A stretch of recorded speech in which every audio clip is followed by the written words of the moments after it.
Welcome back everybody. नाज़रीन, अभी अभी ईद गुजरी है कुर्बानी की और हम बहुत सारे जानवरों को कुर्बान करते हैं, लेकिन अक्सर मैंने खुद भी नोट किया है कि जो कुर्बानी के जानवर होते हैं उनके साथ बर्ताव हमारा ठीक नहीं होता। शायद कहीं पर छाँव होगी, उसके बावजूद हम उनको धूप में बांध देंगे, पानी शायद ना पिलाएं। सो ये ऐसे मसाइल हमारे सामने आते रहते हैं। सो कुर्बानी के जानवर हों या फिर पालतू हमारे जानवर हों, चौपाहे हों, परिंदे हों, कोई भी माल मवेशी हो, आवारा कुत्ते होते हैं जहाँ पे बिल्लियाँ ख़ास तौर पे, ये आवारा कुत्ते और बिल्लियाँ, ये बदकिस्मती से हमारा जो इनके साथ सलूक होता है, रवैया होता है, वो बहुत बुरा होता है, तकलीफ दे होता है और नामुनासिब रवैया हम लोग इख्तियार कर लेते हैं। और कई बार ऐसे भी होता है कि जो इंसानों की जानिब से इन बेज़ुबानों पर जुल्म और ज़्यादती की इंतहा हो जाती है। ईद के मौके पे ही बल्कि आपके पास ये खबर आई थी, सांगड़ से हमारे पास ये खबर आई थी ऊंट के हवाले से। उसके बाद एक गधे की भी हमारे सामने खबर आई और आज सुबह मैंने कुछ खबरें पढ़ी हैं जी, कश्मीर से जहाँ पे लेपर्ड्स को मारा गया है, उनके बच्चों को भी मार दिया गया, लेपर्ड्स को भी मार दिया गया। आई एम सर्टेन कि वो लोग अपने डिफेंस में मारते हैं।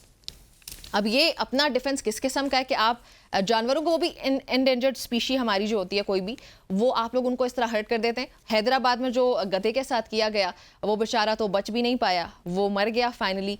और जो टांग काट दी गई ऊँट की, ये एक दो खबरें नहीं हैं, ये बहुत सारे केसेस हैं और ये वक्तन फ़वक्तन हम देख रहे हैं कि पाकिस्तान में ख़ास तौर पे ये केसेस बढ़ते जा रहे हैं। इनकी वजह क्या है, ये क्यों ऐसे हो रहा है, इस पे बात करने के लिए हमें ज्वाइन किया जी मुफ्ती ऐनुल हक बगदादी साहब ने, मजहबी स्कॉलर हैं। उनसे कि दीन क्या सिखाता है हमें, दीन क्या बताता है कि जानवरों के साथ क्या करना चाहिए और हमारे नबी कैसे जानवरों के साथ उनका क्या बर्ताव होता था। और साथ ही हमें ज्वाइन किया तलाल जुबैर साहब ने, मेंटल हेल्थ एक्सपर्ट, उनसे जानेंगे कि क्या इस दिमाग में चल क्या रहा होता है इन लोगों के जो इस हद तक पहुंच आते हैं जुल्म करने के।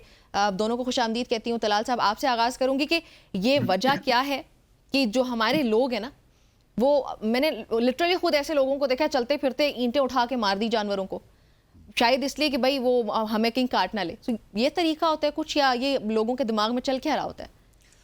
बुनियादी तौर पर पाकिस्तान जो एक माशरा है वो मुझे पेट लवर माशरा लगता है। यहाँ पर लोग बहुत ही शौक़ से घोड़े, बकरियाँ, गाय, हमारे अगर आप विलेज जहाँ पे ज़्यादातर पॉपुलेशन अगर आप वहाँ पे देखें तो लोगों ने अपने पेट्स पाले होते हैं जो कि मिल्क के लिए और मीट के लिए वो यूज़ करते हैं। लेकिन ऐसे डेफिनेटली लोग हैं जो कि जानवरों को आपस में लड़ा के भी खुशी महसूस करते हैं, जैसे कि मुर्गों की लड़ाई होती है, कुत्तों की लड़ाई होती है, ऊँटों की लड़ाई होती है आपस में, और बाकायदा उसके लिए वो मॉनेटरी गेन्स उनके होते हैं और वो उनको उन जानवरों से बिल्कुल भी हमदर्दी महसूस नहीं होती है, एम्पैथी जो है वो नहीं वो फील कर सकते। तो बुनियादी तौर पर जो मसला है वो ये है कि सोसाइटी के अंदर, हर सोसाइटी के अंदर कुछ लोगों के अंदर ऐसे बिहेवियर्स होते हैं कि नज़र आता है कि उनके अंदर एम्पैथी नाम की कोई चीज़ नहीं है। और ये बड़ा कम ये परसेंटेज होगी ऐसे लोगों की, ज़्यादातर लोग ऐसे नहीं होते। डेफिनेटली माशरे के अंदर ज़्यादातर लोग तो ऐसे नहीं होते,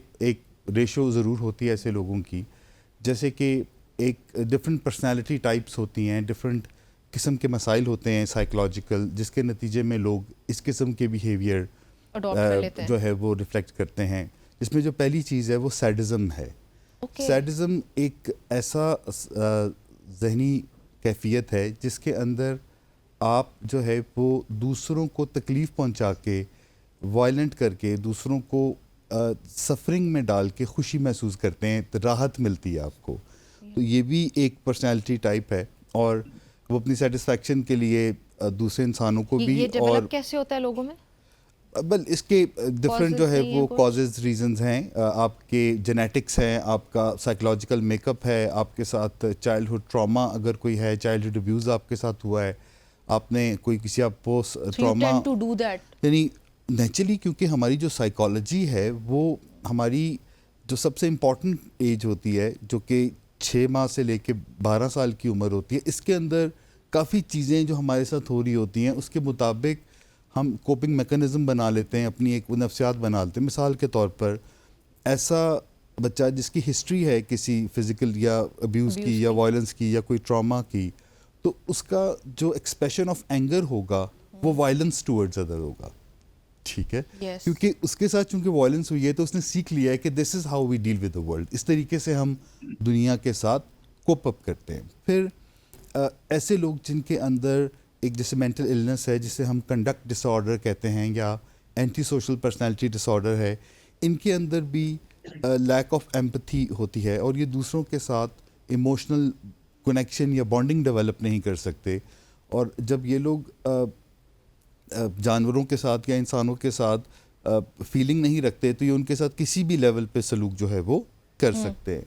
फिर एक जो इसकी रीज़न है वो दूसरा रीज़न जो है वो हम बगदादी साहब से जवाब ले लेते हैं, फिर उसके बाद जानते हैं। बगदादी साहब, हमारा दीन इस्लाम इस बारे में क्या कहते हैं कि जानवरों के साथ कैसा सलूक होना चाहिए, परिंदों के साथ, बल्कि हमारे नबी के बारे में बताइएगा कि वो कैसे जानवरों के साथ या परिंदों के साथ डील करते थे।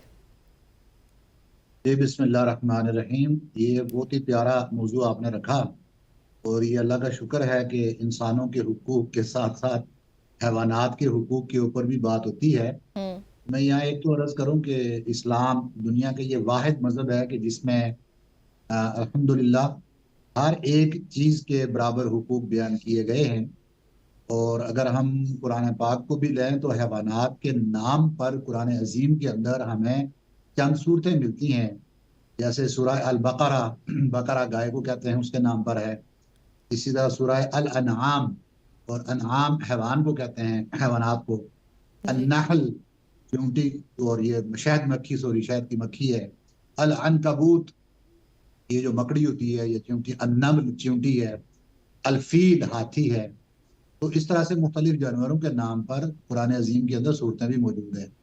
अब रहा आगे कि हम मुख्तसर से इनके हुकूक के ऊपर बात करते हैं कि इस्लाम इनके बारे में क्या देता है। स्पेशली आपने जो कुर्बानी के हवाले से बात की, तो उसमें क्योंकि हम कसरत से देखते हैं कि जो हमारे बुचर्स हैं वो इतने अनट्रेंड होते हैं और अपने 4 पैसों की खातर वो जिंदा जानवर को उसकी खाल उतारना शुरू कर लेते हैं। अभी पूरी तरह से जानवर से जान नहीं निकली होती और वो उसकी स्किन भी उतारना शुरू कर लेते हैं और उसके आज़ा काटना शुरू कर देते हैं।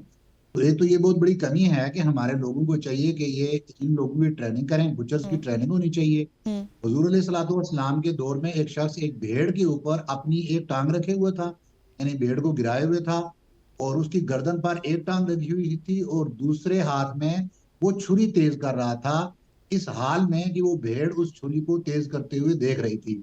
आप अलैहिस्सलाम ने मना फरमाया इससे, और फरमाया कि तुम इसको 2 मौतों से मारना चाहते हो, यानी कि एक मौत तो यह है कि तुम इसको ज़बह करोगे, और दूसरा ये कि उससे पहले उसको वो ट्रॉमा दे रहे हैं ताकि उसको मौत भी नजर आए। हत्ता कि आप अलैहिस्सलाम ने जो मूजी जानवर है उनको भी एक ज़रब से मारने की अहमियत को उजागर किया। हदीसें मुबारका हैं जिनमें आपने फरमाया कि अगर आप मूजी जानवर को मारते हो तो एक ही यानी वार के साथ अगर मारोगे तो उसका अजर ज्यादा है, 2 वार के साथ मारोगे तो उसका अजर उससे कम होगा, और 3 के साथ मारोगे तो इससे कम होगा। मतलब ये था कि मूजी जानवर को भी तकलीफ देकर नहीं मारना। आप अलैहिस्सलाम की एक और हदीस मुबारक है जिसमें है कि लान आप अलैहिस्सलाम ने फरमाया कि लान नबिय्यु मन मस्सला बिल हैवान। मस्सला, मुसला करना कहते हैं कि आज़ा को काटना, और ये मुसला हमेशा तब होता है कि जब जान निकल चुकी हो, उसके बाद उसके आज़ा को इस अंदाज में काटना। जिस तरह मैंने अभी बात की कि जान पूरे तरीके से जानवर की नहीं निकली और उसके बाद उसको काट लेना। अब इस हदीस पाक को अगर आप एग्जैक्टली फिट करना चाहें तो आज हमारी सोसाइटी के अंदर अभी जो सिंध के अंदर वाकया हुआ, जो कराची में, ये इस तरह के ये तो है ना जो आपने उठा लिए, ऐसे इशूज हैं जो हर रोज सड़कों पर दरपेश आ रहे हैं। हत्ता के हमारे जो रेडी बान हजरात हैं वो अपने जानवरों के साथ किस तरह जुल्म करते हैं। आप अलैहिस्सलाम ने आपके सामने किसी शख्स, एक गधा आया और उसके चेहरे के ऊपर जख्म लगा हुआ था, यानी दागा हुआ था वो। उस जमाने में ये रवाज था कि अपने जानवरों को दाग लिया जाता था निशानी के तौर पर। आप अलैहिस्सलाम ने मना फरमाया, बल्कि हदीस में आता है कि आपने लानत फरमाई कि जिसने किसी जानवर या गधे के चेहरे को दागा है उस पर लानत है। इसी तरह चींटियों का एक बिल, साहबा फरमाते हैं कि हमने चींटियों का एक बहुत बड़ा बिल था जहां से चींटियां कसरत से निकल रही थी, इस डर के मारे कि ये नुकसान न पहुंचाए हमने चींटियों को जला डाला। आप अलैहिस्सलाम को जब पता चला तो आपने फरमाया कि आग में जलाने का हक सिर्फ उस जात को है कि जिसने इस मखलूक को पैदा किया। आप कौन होते हो इनको आग में जलाने वाले? और सख्ती से आपने इसे मना फरमाया। इसके साथ साथ आप अलैहिस्सलाम ने सवारी के जानवरों से तालीम दी, उनके साथ भी सुलह रहमी का और अच्छा सलूक का ही हुक्म दिया हमारे नबी ने। बिल्कुल बोझ न डाला जाए और इनके खाने पीने का बराबर ख्याल रखा जाए। बिल्कुल ऐसे ही। बगदादी साहब आपको माजरत के साथ इंटरप्ट करिए, हमारे पास टाइम बहुत कम है। टाइम वाकई बहुत ज़्यादा कम है। कुछ सेकंड से आप बता रहे थे साइकोलॉजिकल रीज़न दूसरी क्या है उसकी? दूसरी मैं ये बता रहा था कि साइकोपैथ्स जो हैं ये भी एक काइंड ऑफ पर्सनालिटी है जिनके अंदर हमदर्दी नहीं होती और इनको इस चीज़ का कोई गिल्ट नहीं होता, इनको कोई नदामत नहीं होती, कोई रिमोर्स नहीं होता इस कैफियत का। और फिर इसी तरीके से जो लोग पेट्स पे बैटिंग करते हैं यानी जुआ खेलते हैं और पैसे जो है वो कमाने के लिए मुर्गों को लड़ाते हैं और वो मुर्गे एक दूसरे को आपस में ज़ख्मी कर रहे होते हैं, उनका खून निकल रहा होता है और वो उस चीज़ को एंजॉय कर रहे होते हैं। इसको एंजॉय कर रहे थे। माजरत के साथ आपको भी इंटरप्ट किया, हमारे पास वक्त कम है। आप दोनों शख्सियत का बहुत शुक्रिया हमें ज्वाइन करने के लिए। इस्लाम हमें इतना केयरफुल रहने का कहता है कि हमें जो है वो जानवरों को जब उनको ज़िबा भी आप कर रहे हैं तो उनको तकलीफ़ नहीं देनी चाहिए और कोशिश ऐसी हो कि आप जब उनको ज़िबा कर रहे हैं तो जल्दी से जल्दी किया जाए और जब उनकी जान निकल जाए उसके बाद उनकी खाल उतारी जाए। इतना ज़्यादा केयरफुल रहना चाहिए आपको। तो आप अंदाज़ा लगा सकते हैं कि हम लोग जो कर रहे हैं अपनी सोसाइटी में जानवरों के साथ वो कितना ज़्यादा गलत है और हमें किस तरह इंप्रूव करने की ज़रूरत है। एक ब्रेक शामिल करते हैं।